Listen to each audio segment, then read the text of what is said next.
Hello, പത്രമാറ്റിൻ്റെ ഇന്നത്തെ promo വിശേഷത്തിലേക്ക് ഏവർക്കും സ്വാഗതം. അങ്ങനെ നന്ദുവും അനിയും ഒരു ഫംഗ്ഷൻ വെച്ചിരിക്കുകയാണ്. അപ്പോൾ അനന്തപുരത്തറവാട്ടിലെ മൂർത്തി സ്റ്റുഡിയോ വിജയത്തിന്. അപ്പോൾ രണ്ടുപേരും കൂടെ ഒരു ഹോട്ടലിൽ അനിയാണ് ഫുഡ് ഒക്കെ അറേഞ്ച് ചെയ്തത്. അപ്പോൾ രാത്രിയിൽ ഡിന്നർ കഴിക്കാനായിട്ട് അങ്ങോട്ട് വരാൻ പറഞ്ഞിട്ടുണ്ട്. അങ്ങനെ വരുന്ന വഴിക്കാണ് എനിക്കൊരു ആക്സിഡൻറ്റ് പറ്റുന്നു. അതിനൊക്കെ ശേഷം അതൊക്കെ സോൾവ് ചെയ്ത് തിരിച്ചു വരുന്നു.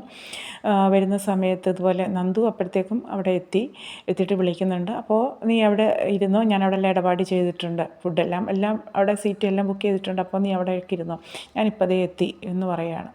അങ്ങനെ നന്ദു അവിടെ വെയിറ്റ് ചെയ്തിരിക്കുന്നു. കുറച്ച് നേരം കഴിഞ്ഞിട്ട് അനി അങ്ങോട്ട് എത്തിയിട്ടില്ല. അപ്പോൾ അതായി എത്താറായെന്ന് പറഞ്ഞിട്ടുണ്ട്.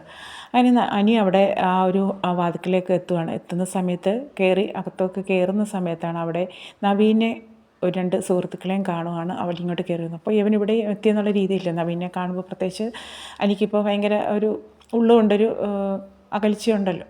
അപ്പോൾ നവീൻ കാണുന്നുണ്ടല്ലോ. പെട്ടെന്ന് നവീൻ കാണാതിരിക്കാൻ പിന്നെ ഇവിടെ വന്നതെന്ന് ചോദിച്ചിട്ട് പെട്ടെന്ന് കാണാതിരിക്കാനായിട്ട് ലിഫ്റ്റിലേക്ക് കയറുന്ന സമയത്ത് ലിഫ്റ്റ് ലോക്കാവുന്നു. അനി അതിനുള്ളിലായി പോവുകയാണ്. അപ്പോൾ നവീൻ കയറി വരുന്നു. അപ്പോൾ രണ്ട് സുഹൃത്തുക്കൾ അവർ നിർബന്ധിക്കുന്നുണ്ട്. അപ്പോൾ നവീൻ പറയുന്നു, വേണ്ട, ഇനിയിപ്പോൾ ഫുഡൊന്നും വേണ്ട, നിങ്ങളെനിക്ക് ക്യാഷൊക്കെ തന്ന് ഇടപാട് തീർന്നതല്ലേ, വേണ്ടെന്നൊക്കെ പറയുന്നത്. അപ്പോൾ അവർ നിർബന്ധിക്കുന്നില്ല, ഫുഡ് കഴിക്കാൻ വിളിക്കുകയാണ്. അങ്ങനെ അകത്തേക്ക് കയറുന്ന സമയത്താണ് നന്ദു അവിടെ ഇരിക്കുന്നത് കാണുന്നത്. നന്ദു എന്താ ഇവിടെ എന്നപ്പോൾ ഇങ്ങനെ കാര്യം പറയുകയാണ്. അപ്പോൾ നവീൻ പറയുന്നു, ഇങ്ങനെ നിങ്ങൾ രണ്ടുപേരും പോയി, ഇന്ന് ഇനിയിപ്പോൾ എന്തായാലും പാർട്ടി നടക്കില്ല, ഞാൻ ഇന്ന് ഇവളോടൊപ്പം നന്ദുവിനോടൊപ്പം ഫുഡ് കഴിക്കുകയാണെന്ന് പറയുന്നു. അങ്ങനെ അവരങ്ങ് പോവുകയാണ്. അങ്ങനെ അവൻ പറ്റിച്ച് കളഞ്ഞോ, ഇത്ര നേരമായിട്ട് വന്നില്ല എന്നൊക്കെ പറയുകയാണ്. അപ്പോൾ അല്ല, അനി ഇപ്പോൾ എത്തും, എന്നെ വിളിച്ചിട്ടുണ്ടായിരുന്നു, തൊട്ടടുത്തായെന്നാണ് പറഞ്ഞത്, എന്നിട്ട് ഇത്രയും നേരമായിട്ട് അവൻ വന്നില്ലല്ലോ എന്നൊക്കെ പറയുകയാണ്. അങ്ങനെ നവീനും നന്ദുവും തമ്മിൽ ഇരുന്ന് ഫുഡെല്ലാം കഴിക്കുന്നു. അപ്പോഴും നവീൻ ഓരോന്ന് കുറ്റപ്പെടുത്തി പറഞ്ഞിരിക്കും, അവൻ ഇങ്ങനെയുള്ള പരിപാടിയെ വിളിച്ചിരുത്തിയിട്ട് പറ്റിക്കുന്നത്, അങ്ങനെയൊക്കെ ഓരോ രീതിയിലും. പക്ഷേ നന്ദു അതിനെല്ലാം സപ്പോർട്ട് ചെയ്ത് പറയുന്നുണ്ട്. അപ്പോൾ എനിക്ക് അവിടെ നിന്ന് ഇറങ്ങാൻ കഴിയുന്നില്ല. ലാസ്റ്റ് അനി അവിടെ കിടന്ന് ബഹളം വയ്ക്കുകയും വിളിക്കുകയൊക്കെ ചെയ്യുന്നുണ്ട്. അങ്ങനെ ആരോ ചെന്ന് അനിയെ പുറത്തിറക്കി റെഡിയാക്കി. നിങ്ങൾ എന്തൊരു പരിപാടിയാണ് കാണിച്ചത്? അപ്പോൾ അവർ പറയും, സോറി സാർ, നഷ്ടപരിഹാരം വേണമെങ്കിൽ ഞങ്ങൾ ചെയ്യാം, അതായത് എന്നൊക്കെ പറയുകയാണ്. വേണ്ട, എനിക്ക് പോയ സമയം തിരിച്ചു കിട്ടില്ലല്ലോ എന്നൊക്കെ പറഞ്ഞിട്ട് അനി അവിടെ നിൽക്കുകയാണ്. അപ്പോഴേക്കും അവർ ഫുഡൊക്കെ കഴിച്ച് ഇനിയിപ്പോൾ നവീൻ പറയുന്നു, അവൻ്റെ കുറ്റപ്പെടുത്തിയാണ് പറയുന്നത് മൊത്തം അനിയെ. എന്നതിന് ശേഷം അപ്പോൾ നന്ദുവിനെ ചോദിക്കും, നിങ്ങൾ തമ്മിൽ എന്തെങ്കിലും പ്രശ്നമുണ്ടോ എന്താണെന്ന് ചോദിക്കും. ഞങ്ങൾ തമ്മിൽ പ്രശ്നമൊന്നുമില്ല, പറയുകയാണ്, ഒരാളെ വിളിച്ചിരുത്തി ഇങ്ങനെ ബുദ്ധിമുട്ടിക്കുന്നതിൽ മര്യാദയില്ല എന്നൊക്കെ ചോദിച്ചു. അവസാനം അവർ ഇനിയിപ്പോൾ വരില്ല എന്നുള്ള രീതിയിൽ പുറത്തേക്ക് ഇറങ്ങുന്നു.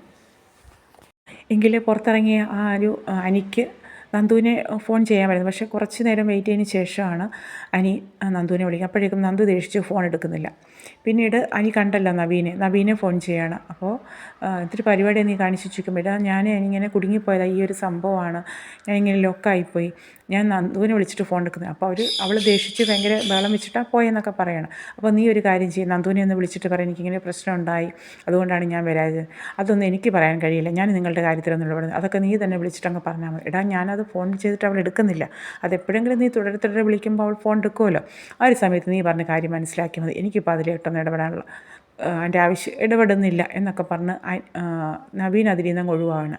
അപ്പോൾ നവീന് വന്നിട്ട് മനസ്സിൽ കരുതുന്നുണ്ട്, അവൾ എൻ്റെ പെണ്ണാണ്, അതുകൊണ്ടാണ് ആ ഒരു നിന്നെ തട്ടിത്തെറിപ്പിച്ചിട്ട് ഞാൻ അവിടെ ചേർന്നത്, അപ്പോൾ അതുകൊണ്ട് അതിൻ്റെ ഒരു നിമിത്തമാണ് കാണുന്നത് എന്നുള്ള രീതിയിൽ മനസ്സിൽ കണക്കാക്കിക്കൊണ്ട് നിൽക്കുന്നു നവീനെ കാണിച്ചുകൊണ്ടാണ് ഇന്നത്തെ ഒരു പ്രൊമോ അവസാനിക്കുന്നത്. പ്രത്യേകിച്ച് വിശേഷങ്ങളൊന്നും ഉണ്ടായിരുന്നില്ല.